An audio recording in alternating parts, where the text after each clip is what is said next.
আজকে হয়তো বাংলাদেশের অনেকের একটু মন-টন খারাপ। কারণ বাংলাদেশের আজকে ওয়েস্ট ইন্ডিজের সাথে খেলার কথা ছিল, সেই বাংলাদেশ বিশ্বকাপই খেলতেছে না।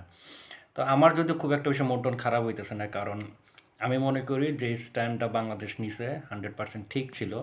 এখন ওই কিছু মানুষের যে শুধু মন খারাপ বাংলাদেশের তাও না।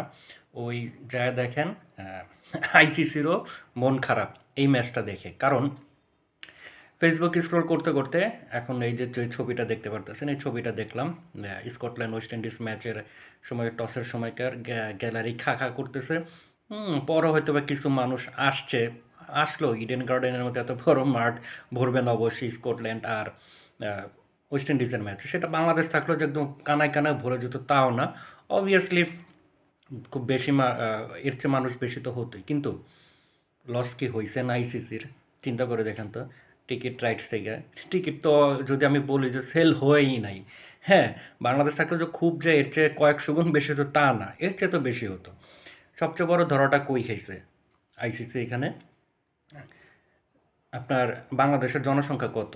অন পেপার 171 মিলিয়ন, মানে 17,10,00,000। এটা আরও বেশি অবভিয়াসলি, 18 কোটি বা এটা ছাড়াও যেতে পারে। তো অন পেপারের হিসাবেও যদি ধরি 17,10,00,000, তো বাংলাদেশ যদি আজকে ম্যাচ দেখতো, ঠিক আছে, এটা তো বাংলাদেশের জনসংখ্যা প্রবাসী সব মিলে কত হিউজ সংখ্যক মানুষ, কোটি কোটি মানুষ আজকে ম্যাচটা দেখতো। টিভি রাইটস বলেন, ডিজিটাল রাইটস বলেন, এটা পুরো একটা লস প্রজেক্ট হয়ে গেল না?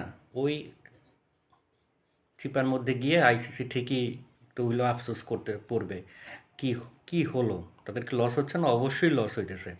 ওই বাংলাদেশের যে আরও 3টা ম্যাচ হইতো, মানে আজকের ম্যাচটা হইলে আর কি, আরও যে 3টা গ্রুপ পর্বের ম্যাচ আছে বাংলাদেশের শিডিউল অনুযায়ী, যেগুলো বাংলাদেশের খেলার কথা ছিল, সেখানেও সেম সিচুয়েশনই হবে।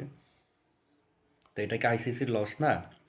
সো অনেকের হয়তো একটু মন খারাপ হতে পারে, বাট একটা চিন্তা করে দেখেন, বাংলাদেশের 4টা ম্যাচের এই লস, তারপর ওই পাকিস্তান যদি এখন পর্যন্ত আমি মনে করি শেষমেশ পাকিস্তান খেলেও ফেলতে পারে ইন্ডিয়ান ম্যাচটা, যদি না খেলে একটা ম্যাচের যে ধাক্কা, ওখানে তো হাজার হাজার কোটির হিসাব নিকাশ সব, হ্যাঁ, একটা ম্যাচ থেকেই। তো এখানে বাংলাদেশের ম্যাচগুলো আর এই পাকিস্তান যে একটা ম্যাচ বয়কট করে, আইসিসির ভিত এমনি লড়ে যাবে।